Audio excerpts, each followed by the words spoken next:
Test time compute is the most important breakthrough since transformers changed the world in 2017. Allowing AI models to be able to think long-term makes them much smarter. But not only that, this might be significantly bigger of a market than pre-training ever was. So I've collected a bunch of proof to show you how big inference time scaling really will be. But first, let me explain what it exactly is. In the most simple terms, it's allowing models to think long term. It's allowing them to use more tokens during inference time, essentially when you prompt the model to actually think about things rather than just giving you the first response it comes up with. So here's a paper out of Google DeepMind from just a few months ago. Scaling LLM test time compute optimally can be more effective than scaling model parameters. So this paper sets out to prove that we can actually get much more out of scaling up the thinking ability of models. Enabling LLMs to improve their outputs by using more test time computation is a critical step towards building generally self-improving agents that can operate on open-ended natural language. We study the scaling of inference time computation in LLMs, focusing on answering the question: if an LLM is allowed to use a fixed but non-trivial amount of inference time compute, how much can it improve its performance on a challenging prompt? Well, it turns out a lot. And this was not only shown by the O1 model, which was incredible, but now the O3 model, which scored incredibly well on many different frontier benchmarks, including the ArcAGI benchmark. I'll show you that in a moment. This segment is sponsored by Synthflow AI. Synthflow is your no-code platform for building voice AI agents. Everything from lead qualification, booking appointments, follow-ups, customer support, FAQs, and more. So if you want to scale your company, scale the personal interaction between you and your customer, Synthflow is a great option. Imagine having an AI receptionist that can handle the inbound calls to your business with a really personal touch, but not using any of your time. They can greet callers, direct them to the right person in your company, all while operating 24/7. They also support automated appointment booking, so connect it to your calendar and you can allow Synthflow's AI agents to book on your behalf. Check this out. Here's a demo of me working with one of their agents. Hello, I'm Emma from Southwest Mortgage Corporation. I'd love to discuss your mortgage needs. Do you have a moment to talk? Yeah, I don't, but I'd like to set an appointment for 5 p.m. on Friday. Got it. I'll set up an appointment for you at 5 p.m. on Friday. Could you please provide your full name and the best contact details? Matthew Berman, matt@forwardfuture.ai is my email address. Thanks, Matthew. I'll send a confirmation to matt@forwardfuture.ai. All right, thank you. All right, so it's that easy. So definitely check out Synthflow. Use my link down below so they know I sent you, and check out what it can do for your business. Now, back to the video. So why does test time compute work so well? Well, let's think about how humans work. Humans tend to think for longer on difficult problems to reliably improve their decisions. When somebody asks you a difficult math question or a logic question, or really any question that requires any kind of thinking, you are not just spitting out the first thing that pops in your head. You're thinking about it, you're thinking about different permutations of the answer, and then you're trying to come up with the best answer before stating it. And so, can language models do this? Can they employ the same tactic? Well, yes, they can. Such a capability at test time also has the potential to unlock new avenues in agentic and reasoning tasks. How does it work? Right now, there are a few techniques for doing test time compute. One is called best of n sampling. That means coming up with a bunch of candidate responses and trying to figure out which one is best. And each of those candidate responses are different. As described in the paper, sampling n outputs in parallel from a base LLM and selecting the one that scores the highest per a learned verifier or a reward model. And that brings us to process-based reward models. Let's talk about the difference between outcome reward models and process reward models, because it is critical in understanding how these thinking models work and how the thinking works in general. So with outcome reward models, you basically reward the model for getting an answer right or wrong. But it doesn't really matter how they arrived at the answer. It just matters whether they got it right or wrong. Now, there are some inherent problems with that, which will become obvious when I describe process reward models. In process reward models, you're actually rewarding the model for each step along the way to arriving at a solution. So if a model gets the first 4 out of 6 steps right, it should know that it got those first 4 right rather than just thinking it got the whole thing wrong, because then it could, instead of throwing the whole thing out, keep the first 4 steps and try to figure out what those last 2 steps would be. And it gets rewarded as such, as we see here. So on the left, we see ORM gets the whole thing wrong, thus it's wrong. On the right, it does get the final answer wrong, but it got a few steps right before it started getting the final steps wrong. And that is really important to understand. And there are a number of ways to allow these models to think. Let's talk about a few of them. So search methods against a process reward model. So we have the best of n weighted. So basically generate a bunch of answers, figure out which one the model thinks is right, and then choose that one. Very simple. Then you have beam search. So it optimizes the PRM by searching over its per step predictions. So sample the initial predictions, then score the generated steps, then filter for the highest scored steps, then for each candidate come up with next steps and then do the same process. And then finally, we have look-ahead search. So it modifies how beam search evaluates individual steps. It uses look-ahead rollouts to improve the accuracy of the PRM's value estimation in each step of the search process. So you can see each one right here. Best of n, generate the answers, choose the best one. Beam search, generate steps, choose the best step at each step. And then look ahead search, basically a little bit of a modification of beam search, generate the steps, look ahead, come back, and it's just more iterative in its approach. All right, so now let's zoom out a bit. We remember how important the O1 launch was. It really showed the world that inference time scaling was a thing and really could be powerful.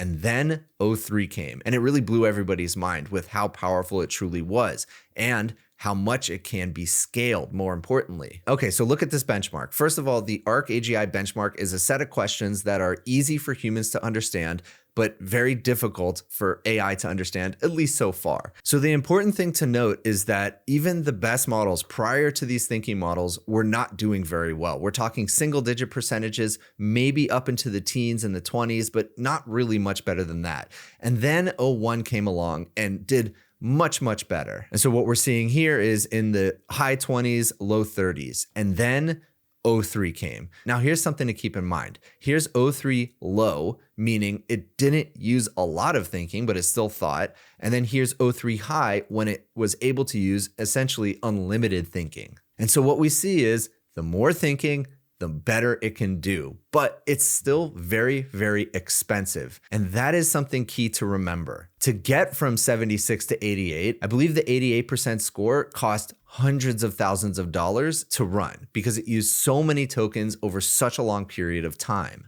So here's Lisa Su, the CEO of AMD. Also, by the way, cousin of Jensen Huang, the CEO of NVIDIA, which is kind of crazy to think about. But she says inference time scaling will be a significantly larger market than pre-training. What we've done with MI300 is we've built an exceptional product for inference, especially large language model inference. So when we look going forward, much of what work is done right now is companies kind of training and deciding what their models are going to be. But going forward, we actually think inference is going to be a larger market, and that plays well into some of what we've designed MI300 for. And she's not the only one. Her cousin, Jensen, just gave a keynote at CES 2025. I got to watch it. It was pretty awesome. And in it, he talks about this new scaling law. And he also talks about how much bigger of a market inference time compute will be. So in this first clip, he's going to talk about the 3 scaling laws, the third being test time compute. The industry is chasing and racing to scale artificial intelligence. The scaling laws says that the more data you have, the training data that you have, the larger model that you have, and the more compute that you apply to it, therefore, the more effective or the more capable your model will become. But there are, in fact, 2 other scaling laws that has now emerged. The second scaling law is post-training scaling law. Post-training scaling law uses techniques like reinforcement learning, human feedback.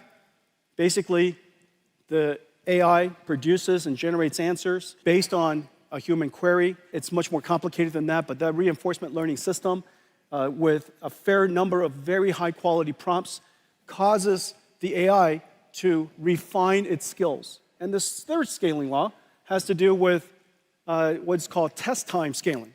Test time scaling is basically when you're using the AI has the ability to now apply a different resource allocation. Instead of improving its parameters, now it's focused on deciding how much computation to use to produce the answers it wants to produce. Instead of a direct inference or one-shot answer. You might reason about it. You might break down the problem into multiple steps. You might generate multiple ideas and evaluate. Your AI system would evaluate which one of the ideas that you generated was the best one. And now in this clip, he's going to talk about how inference is such an important part of their strategy as a company and why he thinks it's going to be a massive market.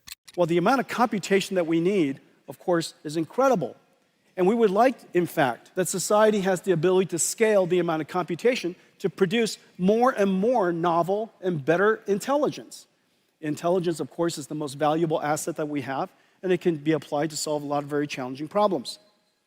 And so, scaling law, it's driving enormous demand for NVIDIA computing. But again, not alone. Here's a third person, Jonathan Ross, the CEO of Grok. I'm an investor. He originally thought the market for inference would be 10 to 20 times the size of pre-training, but now he actually thinks it's much bigger, and I tend to agree. It is going to be much bigger. Now, here's the thing about Grok chips. Grok focuses on inference. They are an inference company, so they're well positioned to take advantage of this new scaling law. But here's the thing. It's really expensive currently to do all of this test time compute. Tokens are relatively cheap, but when you continue to stack them on top of each other and really allow a model to think for minutes, hours, days, weeks, maybe even months, that becomes really expensive. But just like every other technology, inference is going to get cheaper. As continual investments flood into the AI market, new technologies, new innovations happen with chips, this inference will get cheaper. But what happens when it gets cheaper? Does that mean the market is going to shrink? Because if everybody's buying the same amount of compute, but it's a lot cheaper, then the total amount of spend is a lot less. Well, no. And speaking of Jonathan Ross, he actually covered this exact point, which I thought was incredibly interesting. When you make compute cheaper, do people buy more? Yes, it's called Jevons Paradox, and it's a big part of our business thesis. So let's look at an example. In the 1860s, an Englishman wrote a treatise on coal where he noted that every time steam engines got more efficient, people bought more coal. It's a paradox because if they're more efficient, why are they buying more? Well, the answer is when you make a steam engine more efficient, it reduces the OPEX, operating expenses. And when you reduce the OPEX, it increases the number of activities that are profitable. Therefore, people will do more things using steam engines and coal demand rises. The same paradox applies to compute. So let me just break it down really quickly. Let's say you have this technology and it's really expensive, but it's useful for this one use case because you can go ahead and charge your customers a lot for it. Well, if all of a sudden that technology became orders of magnitude less expensive, the amount of use cases that you can apply it to increases dramatically. And that means you're really going to be spending a lot more, even though each unit of that technology is a lot cheaper because you have a lot more use cases that you can go ahead and resell to your customers. So he continues, over the last 60 years, almost like clockwork, every decade compute gets about 1,000 times cheaper. People buy 100,000 times as much of it, spending 100 times more overall. Our mission at Grok is to drive the cost of compute towards zero. The cheaper we make the compute, the more people spend. Over the next decade, we want to drive the cost down for generative AI 1,000 times, making a lot more activities profitable. And we think it will cause 100 times spend increase. So again, this market is going to be huge. These models are going to get better. They're going to be able to think much more long term. And at this point, you might be thinking, Matt, stop. It's too much inference time. Well, I got one more thing to show you. So this is a paper that was literally just dropped by Google DeepMind. One day ago, January 16th, 2025, inference time scaling for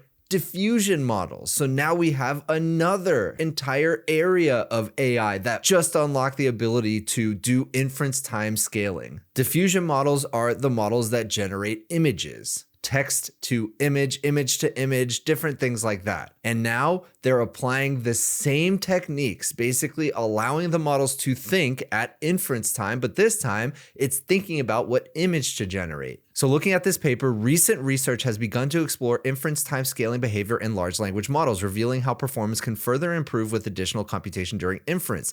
Unlike LLMs, diffusion models inherently possess the flexibility to adjust inference time computation via the number of denoising steps. So that is like the very highest level, simplest explanation of how diffusion models work. It starts with a very rough image and then continuously denoises it, basically removes the fuzziness. useless or the unknown parts of it. Although the performance gains typically flatten out after a few dozen. And so in this work, in this paper, we explore the inference time scaling behavior of diffusion models beyond increasing denoising steps and investigate how the generation performance can further improve with increased computation. So again, more test time compute, more thinking. And ByCloud had a really good breakdown of this paper, so let me just read it to you quickly. So diffusion models typically improve sample quality by increasing the number of denoising steps, but those gains plateau, which we just talked about. And so now this paper is proposing giving these models the ability to use more compute during this diffusion process. So the framework has two main components: verifiers, models that evaluate the quality of generated samples, very similar to everything we've talked about with traditional LLMs, and algorithms, methods to search for better noise candidates based on verifier feedback. So it's all the same process. Generate a bunch of samples, choose the best one. And what we're seeing is the results speak for themselves. They actually generate much higher quality results when given the time to actually have all of this additional compute. So what does all this mean? Well, if you're thinking about where to spend your time learning about AI, if you're thinking about where the next innovations in AI are going to come from, well, inference time is the place to look. If you enjoyed this video, please consider giving a like and subscribe, and I'll see you in the next one.